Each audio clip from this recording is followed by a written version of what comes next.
estamos com uma convidada muito especial hoje, Gertrudes. Como estás? Olá, eu estou bem, graças a Deus. Não sei você. Eu estou ótima. Ai. Gertrudes, queres-te apresentar aos nossos internautas, para eles saberem um bocadinho quem tu és? Pois, meu nome é Gertrudes Valdemar Patrício, mas muito conhecida por Gertrudes de Deus. E porquê que tu és conhecida? Porquê que tu mudaste o teu nome? Podíamos começar por aí, né? Porquê que tu Podemos. acrescentaste este de Deus?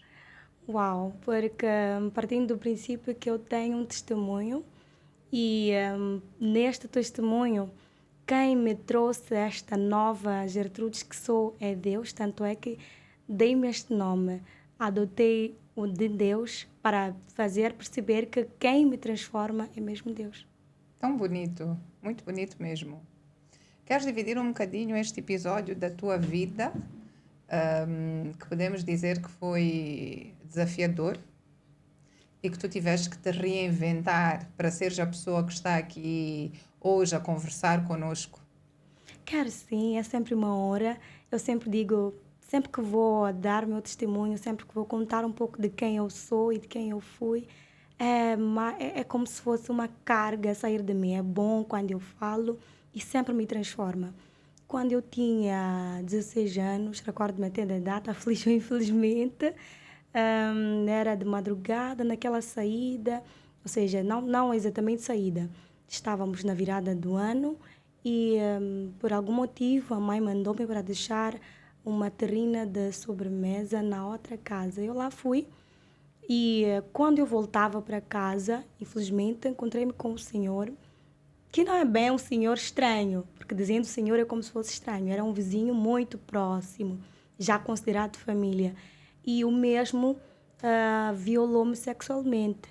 E este período dos meus 16 anos até aos 20 anos eu vivi com essa dor, não contei absolutamente a ninguém e eu vivia com esta dor, com esta memória triste. Tanto é que no mesmo ano eu nem sequer queria ir à escola.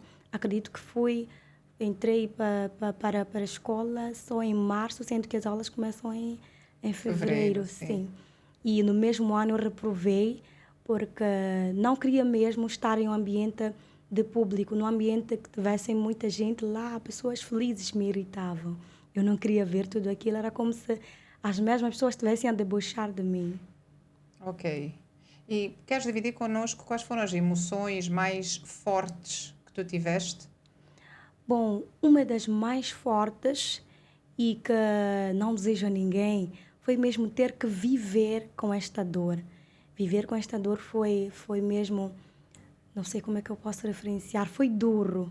Viver com esta dor 4 anos, esta memória 4 anos.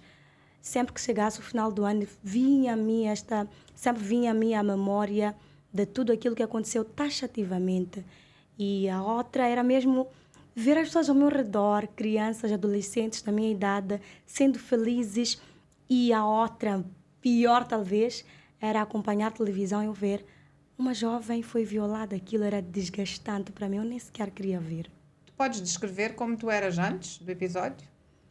Bom, eu era calma, tímida, um tanto que poucas vezes brincalhona, mas resumidamente tímida. Gostava sempre de estar, sim, fechada. Introvertida. Sim, pois. Porquê que não contaste a ninguém? Por medo, porque o violador ameaçou-me, ameaçou a mim, a minha família. Foi uma espécie de querer proteger não somente a mim, mas a minha família. E naquele período, era um período em que tudo que acontecesse era passado em televisão. Eu imaginava, se eu contar e chamarem aqui algum canal televisivo, a minha imagem estará exposta. Então, foi mesmo por isso que eu preferi não contar a ninguém. Ok, durante 4 anos tu não contaste a ninguém, tu viveste e nós compreendemos que durante estes 4 anos os sentimentos que tu mais vinham seria medo, tinhas muito medo, tinhas muita frustração porque os outros estavam bem e tu não estavas, né? E também tinhas muita tristeza dentro de ti. Posso resumir como sendo as 3 grandes emoções que estavam contigo estes 4 anos, né? Pois. Certo? É verdade. E o que é que mudou? Por que aos 20 anos alguma coisa mudou? O que é que Bom, te fez mudar? foi exatamente o que eu disse primeiro, Deus. Por que Deus? Eu nasci em uma família religiosa, sempre fui à escola dominical, sempre fui aquela menina que gostava e gosta até hoje de sempre estar na presença de Deus. Mas no ano 2020, considero o ano da minha total conversão, o ano que eu conheci efetivamente a Deus. Como é que isto sucedeu? No ano 2018, eu batizei. Mas ainda com aquela dor, considero até hoje que foi um dos erros que eu cometi, porque batiza quem já considera-se, ou simplesmente quem já sabe que eu vou deixar o mundo, vou deixar as coisas passadas para trás, mas eu batizei ainda carregando a minha dor, carregando o meu passado.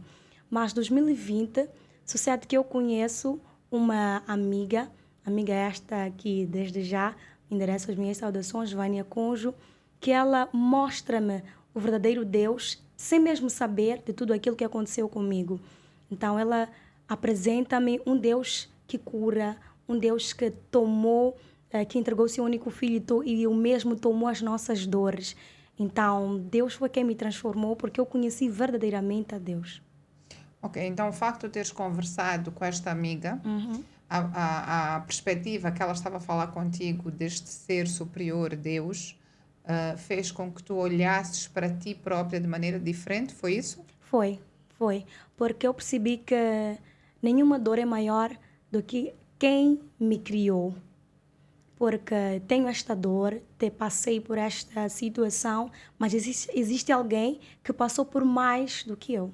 Então, para ti, o facto de teres comparado com outras pessoas ou com outros seres que sofreram mais do que tu, não vou dizer diminuíram, mas mostraram-te que tu tinhas força para continuar. É isso? Pois, foi exatamente isso que aconteceu. Então, foi assim que tu foste buscar a tua força, certo? Foi. E quais foram os passos que tu fizeste a seguir Bom, na depois... tua cura? Eu já, paulatinamente, conversava com uma e outra pessoa. A primeira pessoa que eu contei sobre o sucedido foi a mesma amiga e depois já aconselhou-me a contar para minha mãe. Contei a ela, mas com muito medo, tanto é que ela queria já ir até o violador, aquilo. Eu pedi para ela que não fizesse aquilo porque passava muito tempo e, graças a Deus, ela não o fez. E fui contando no mesmo ano, tomei uma decisão de escrever sobre aquilo. Eu escrevi o meu testemunho e no mesmo ano ainda apresentava o programa. No dia do meu aniversário, eu contei no programa e foi como se eu tivesse tirado uma carga enorme. Eu acredito que ter falado sobre o que me aconteceu libertou-me. Por que tu achas que te libertou? Porque quando eu tinha aquela dor, eu estava oprimida. Então, depois de eu ter tirado tudo aquilo que me oprimia, fiquei livre. Ok, mas tu já tinhas tirado com a tua amiga, com a tua mãe. Por que para ti foi importante tu teres dividido com as outras pessoas que até nem sequer conheciam-te? Para que pudessem se inspirar, não somente se inspirar, mas saber que nenhuma dor é maior do que quem elas são. Nós somos maiores, mais importantes do que aquilo que nos acontece. Existem tantas coisas que nos podem acontecer, podemos o ter querido, mas nós somos mais importantes. Minha mãe costuma dizer algo muito interessante. Como é que o verbo se conjuga? Eu digo, eu sou, então, prontos. Primeiro eu, depois os outros. Sem dúvida, sem dúvida. Mas quem ouve esta história assim, parece que é muito fácil, né? Eu queria que tu nos contasses um bocadinho, desmiuçasses um bocadinho mais desta tua batalha, porque percebendo de emoções, de gestão emocional, de transformação de emoções, eu sei o quanto o teu processo, de certeza que não foi estas flores todas, esta coisa fácil, acho que foi um processo desafiador.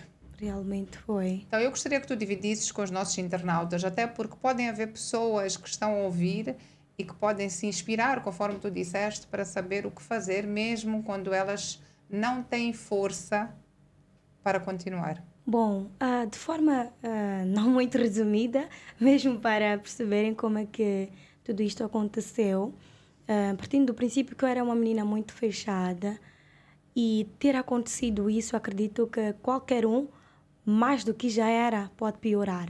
E foi o que aconteceu. Piorou. Eu fiquei mais fechada ainda. Eu não falava com ninguém.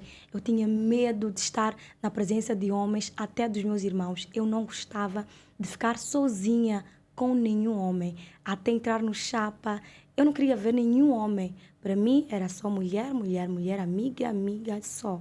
Homens não. Então, foi uma dor imensa. Não foi nada fácil. Tal como disse, eu falo isso assim hoje normalmente, porque superei, mas não foi fácil. Foram 4 anos de muita dor. Até ontem, falando disso, eu até podia chorar, mas hoje, porque eu me sinto que realmente superei, talvez chore ou não. Mas Fica confortável, como tu tiveres, e depois é assim. Emoções são... Nós expressamos as nossas emoções de várias maneiras. Pois. Nós podemos expressar emoções de tristeza sem derramar uma lágrima, né? Existe linguagem no nosso corpo, e tu és da área de comunicação, percebes isso melhor do que eu, né? Pois, mas dizia mesmo que foi um processo muito longo e fatigante, porque eu também, olhando para mim hoje, eu dizia, eu vivi uma mentira durante 4 anos. Porque em algum momento eu tentava ser aquela menina feliz, porque eu vou à igreja, porque estou ali com os meus irmãos, eu tenho que mostrar ser alguém feliz, ser alguém que está bem. Então, eu digo hoje que eu vivi 4 anos de muita, mas muita mentira, que é algo que eu não desejo a ninguém. Ok, então nós aqui percebemos que tu tiveste um evento extremamente negativo e tu começaste a criar, como tu disseste, uma aversão. Pois. Isto é muito normal acontecer. O nosso cérebro, cientificamente, de uma forma muito resumida, o que acontece é que o nosso cérebro quer nos proteger. É. Então, tu sofreste um trauma e neste trauma tiveste uma figura que representou o teu trauma, que é o género masculino.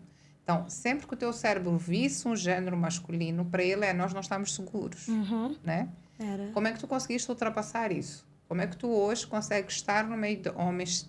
A pergunta primeiro, consegues já estar no meio de homens tranquila? Sim. Entras no chapa, como tu disseste, tranquila. Quer dizer que já ultrapassaste.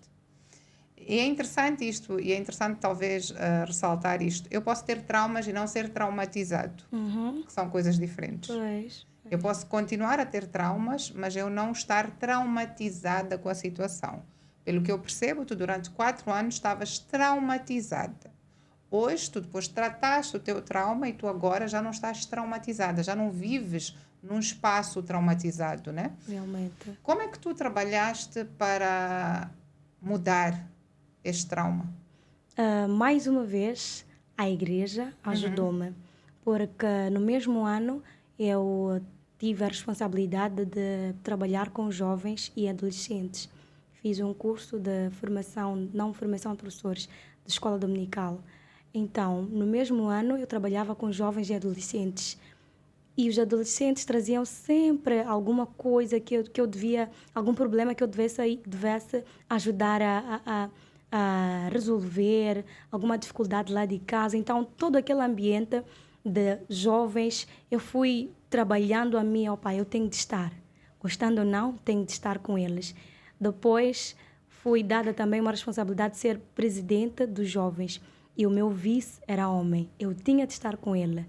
Em todas as reuniões, eu pedia com que ele viesse à minha casa. Então, ficávamos ali, eu pedia sempre que a minha mãe estivesse na reunião. Ficávamos ali, então aquilo foi crescendo, tanto é que ele hoje é meu melhor amigo.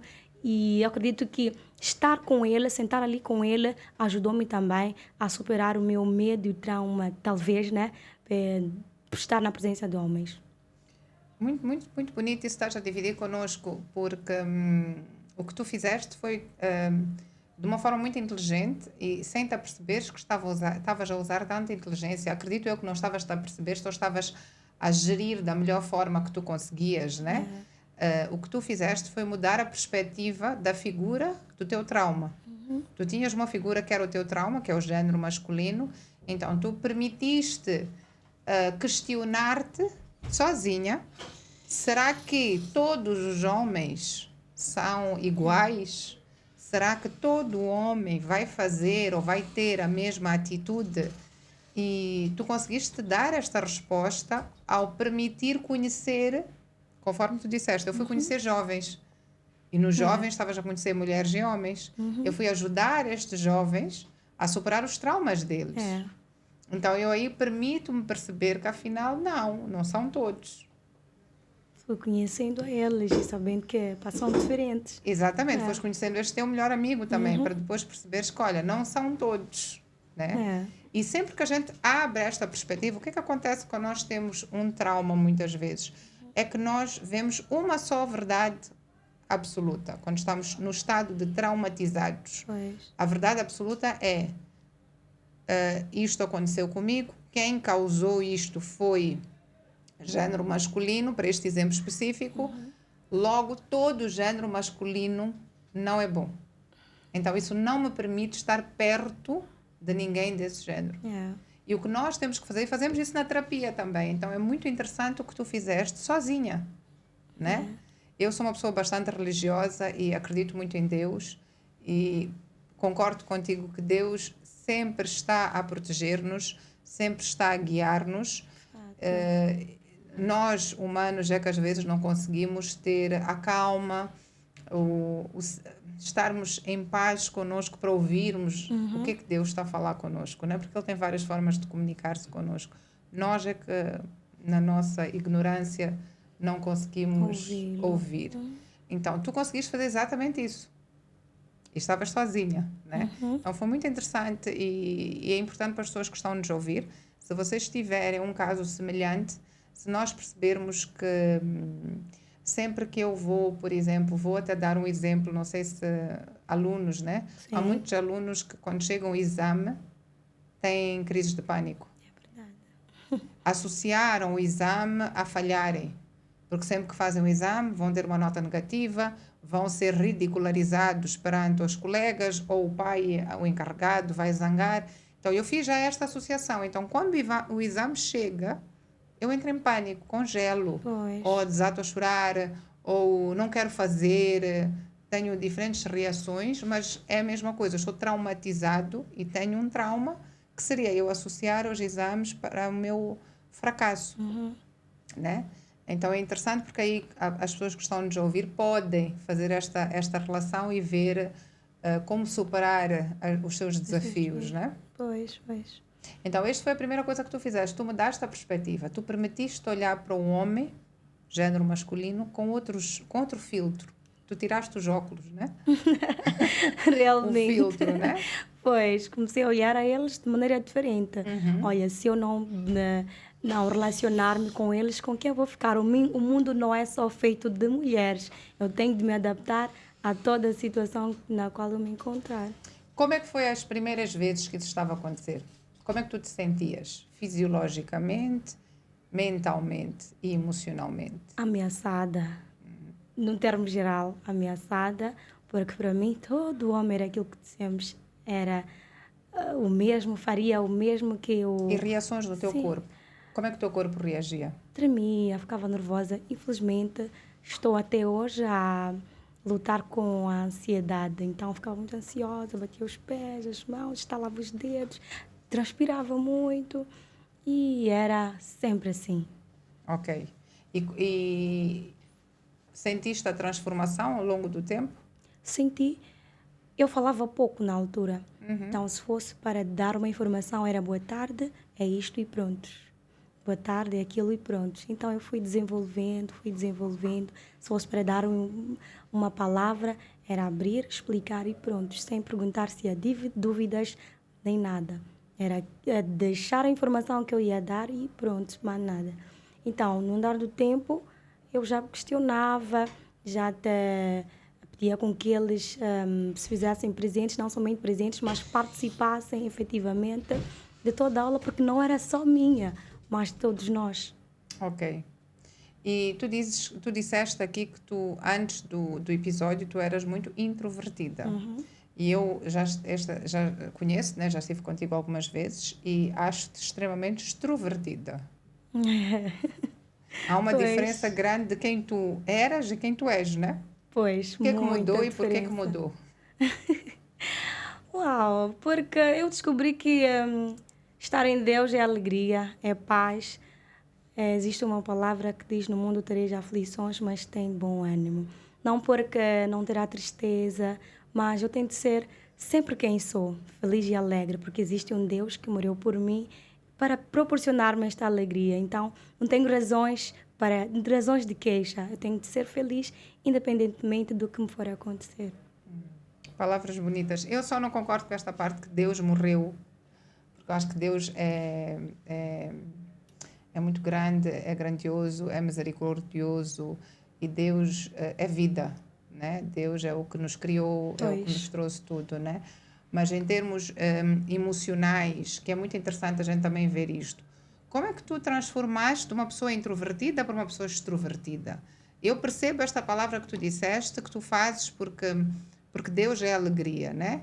Mas a minha questão mantém-se, porque se eu sou uma pessoa tímida, como é que eu consigo estalar os dedos e deixar de ser tímida? O que é que eu faço? O que é que eu preciso de fazer? Os ambientes nos quais eu me encontrava era de pessoas muito alegres e eu fui tomando isso deles. Então, amizades que eu fazia eram de pessoas extremamente extrovertidas, então eu ia me inspirando com eles, aquele muito alegre, muito extrovertido. Então, eu ia puxando e acredito que assim foi. Foste desenvolvendo novas características. Porque, honestamente, aconteceu, provavelmente, antes do... Isto vais cortar. Mas antes do episódio, provavelmente, tu sentias-te insegura por alguma coisa. Porque não é possível uma pessoa... é possível nós nos transformarmos, mas nós temos uma essência básica, né? Então, se tu eras muito introvertida, quer dizer que tu sempre foste extrovertida, mas tu estavas fechada numa caixa. Tipo isso, estás a perceber? Tu não sentias-te confortável. E é o que eu acho, pelo que tu estás-me a dizer, porque tu usas muito estas palavras. Eu estava num núcleo de pessoas que eu me sentia bem. Que eu estava alegre, que eu estava confortável. Então, eu permiti-me explorar a mim própria e permiti perceber que eu, afinal, gosto e sou esta versão. Né? Então, é um pouco este feeling que eu tenho. Não sei se estou certa. Está, acredito. Então, podemos dizer... Claro que isto não é uma coisa que a gente quer que aconteça com ninguém. Mas tu ganhaste, no teu desafio, tu ganhaste muitas coisas. Ganhei muito. Muitas amizades verdadeiras, amizades estas que sou muito grata por tê-las, porque algumas foram as que ajudaram-me a superar, algumas foram as que ajudaram-me a descobrir o meu verdadeiro eu, porque, tal como disse, se calhar eu já era extrovertida, mas pelo ambiente no qual eu me encontrava, que não me permitia abrir-me e ser quem sou verdadeiramente, eles ajudaram-me e eu sou... Porque eles ajudaram, né? Passa a redundância. Ok, boa. Agora, tu disseste que tu continuas a trabalhar na parte da tua ansiedade. O que é que acontece, especificamente? Sempre que tenho qualquer coisa que seja, até hoje, acredito que o atraso foi devido mesmo à ansiedade. Eu tive que sair daqui para lá e voltar, mas... O que acontece, efetivamente? Eu questiono-me sempre, será que vai dar certo? Vai estar bom? Vai ser perfeito? Vai ser bem? É sempre assim. Então, algumas vezes, acredito que por causa da ansiedade me dou bem e por causa da ansiedade, algumas vezes me dou mal. Acredito. Ok, tu achas, o que tu estás-me a dizer é que a tua ansiedade é porque tu queres fazer muito bem feito, que seria um perfeccionismo, e tu começas a pressionar-te a ti própria porque tu queres fazer tão bem feito que tu entras neste loop ansioso porque tu queres confirmar e controlar que tudo está perfeitinho. É um pouco isso? É? Ok.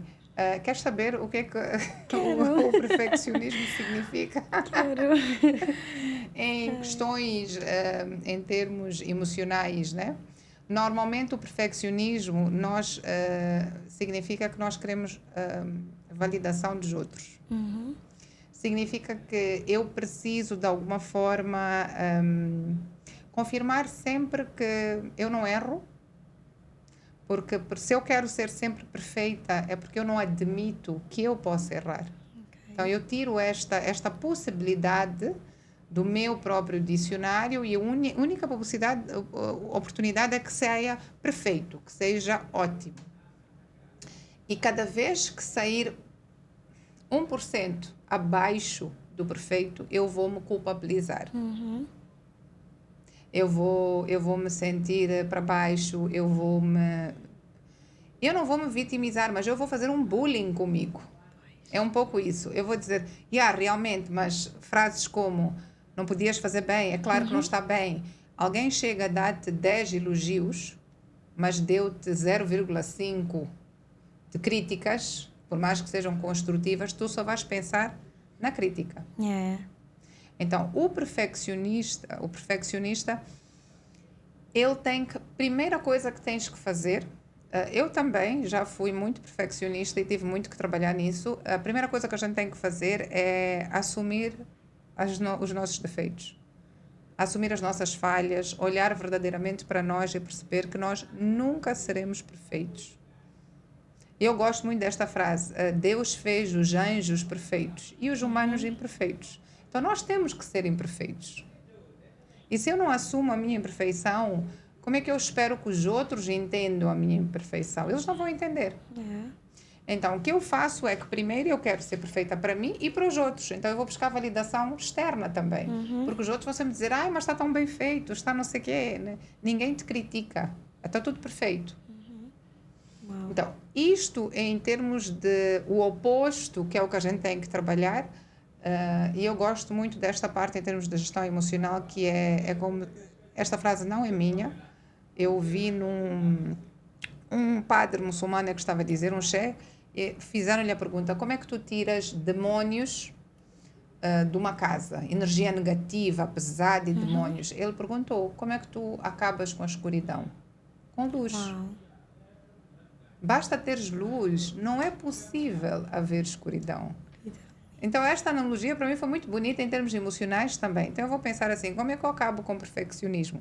Se eu não aceito que eu sou imperfeita, isso quer dizer o quê? Que eu não me aceito a mim. E eu não posso gostar de uma coisa que eu não aceito. Então, eu tenho que me conhecer. Depois, eu tenho que trabalhar em quê? Em gostar de mim, aumentar o meu amor próprio. E, resultado disso, qual é? Eu aceito-me. Aceito-me exatamente como eu sou. Automaticamente, o outro lado já está destruído. Nós não temos que pensar no outro lado. Nós vamos focar na luz e vamos pensar na luz, né? Então, será que dá para tu experimentar isso e depois vais-nos contar? Dá pois. Vais-nos contar como é que foi. E eu peço também aos nossos ouvintes para dividirem connosco. Se tiverem algum desafio, alguma emoção que vocês sentem que está a ser predominante, que seja esta que estivemos aqui a falar do perfeccionismo, da ansiedade, mandem-nos uma mensagem, digam-nos se vocês fizeram isto, os 3 passos. Identificar quem tu és, perceber quem tu és, como é que tu te comportas, as coisas que, principalmente neste caso, foca nas coisas que tu não gostas em ti. Vai ser o mais difícil. Vai ser muito difícil. Segundo, gostar de mim exatamente como eu sou. E aí eu vou aceitar-me. Compreender que por eu ser... Vou dizer uma coisa que diziam muito quando eu era pequenina. Tu falas muito. Estás toda hora a falar. Sim, se eu não falasse muito, eu não seria boa na minha comunicação verbal. Então, ainda bem que eu falo muito. Boa. Né? Ainda bem que eu tenho este lado, que alguém possa dizer que não é bom, mas que eu abraço e aceito como meu. Né? Uau. Vou mesmo. Vou anotar e praticar. E vais dividir connosco? Vou. Faz sentido o que eu te disse? Faz todo sentido, faz. Porque eu sempre quero que as coisas estejam taxativamente perfeitas. Um exemplo claro, por vezes partilho o quarto com a minha irmã. Então, quando eu arrumo e volto, só vou dar uma volta na cozinha e volto, tendo mudado alguma coisa, já me irrita. Eu quero ver sempre a coisa bem organizada. Então, vou mesmo treinar, vou partir mesmo de casa. E aí temos uma outra resposta. Qual é o nível de exigência que tu estás a ter contigo e com as pessoas à tua volta? Extremo. Exijo até demais, até em mim.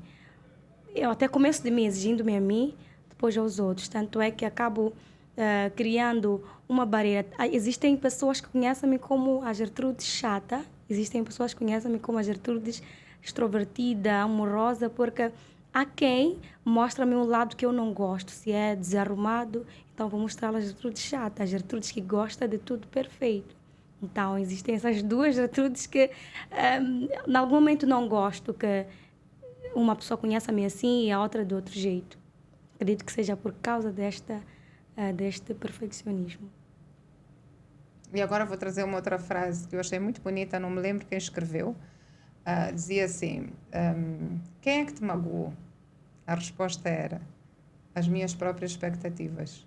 Se nós tivermos expectativas muito grandes, o que é que acontece? Frustramos-nos e magoamos-nos. Então, a maior parte das vezes, o que é que vai acontecer connosco em relação a nós próprios? Primeiro é isso, frustração, mágoa, não conseguiste, não fizeste, não chegaste. E com as outras pessoas vai acontecer o quê? A mesma coisa. Então, nós estamos toda hora a cobrar dos outros, a cobrar de nós, e sem nos apercebermos, porque às vezes nem estamos a perceber que estamos a cobrar, mas é o que está a aparecer é cobrança sempre, né? Pois, uau.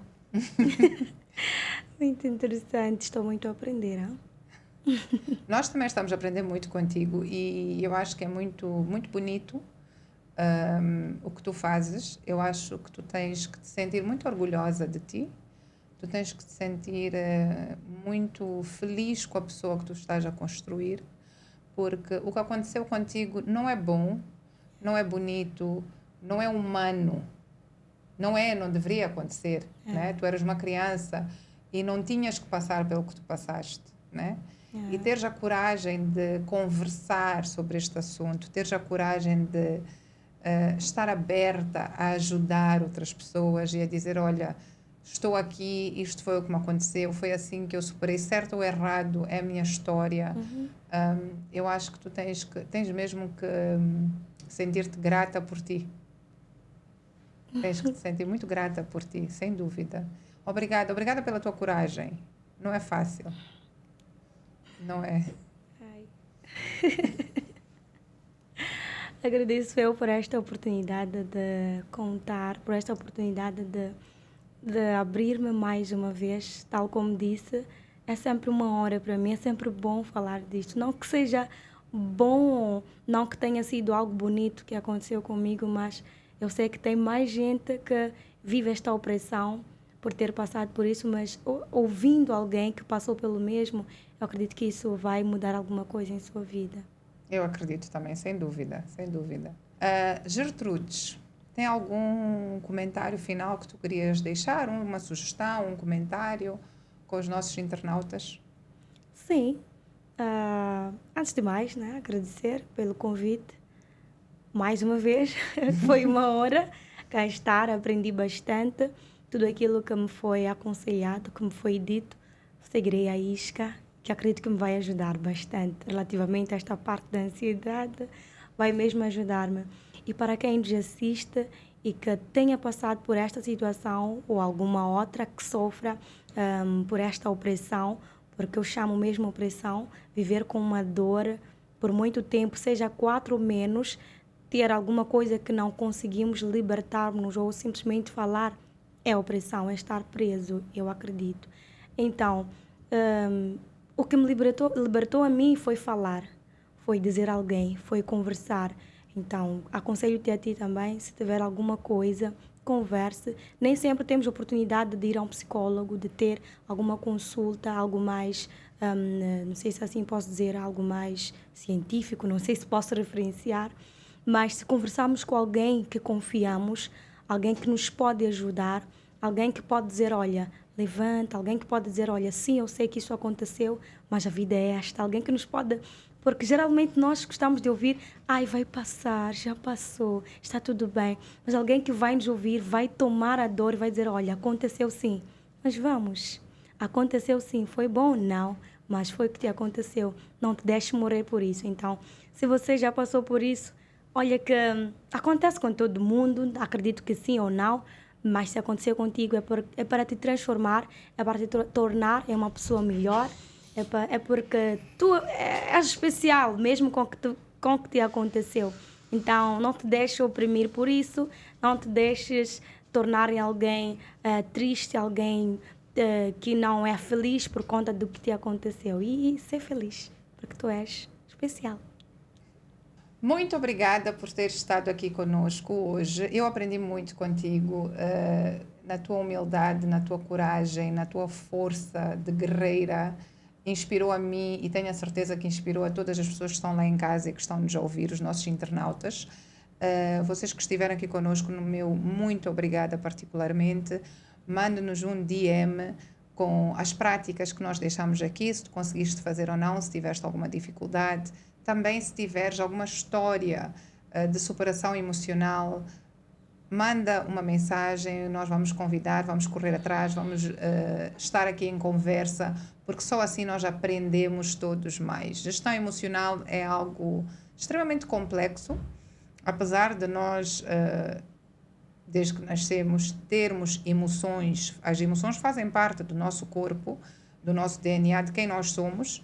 Nós fingimos que não temos as emoções. Nós, conforme a minha convidada especial disse, a Gertrudes, nós forçamos-nos a estar feliz, a que tenho que deveria que, e depois as emoções estão mascaradas, e isso cansa muito. Por isso, vamos conversar mais, vamos simplificar este tema tão complexo que são as nossas emoções, e vamos trazer a nossa moçambicanidade para as nossas emoções, porque em Moçambique, culturalmente, nós não falamos.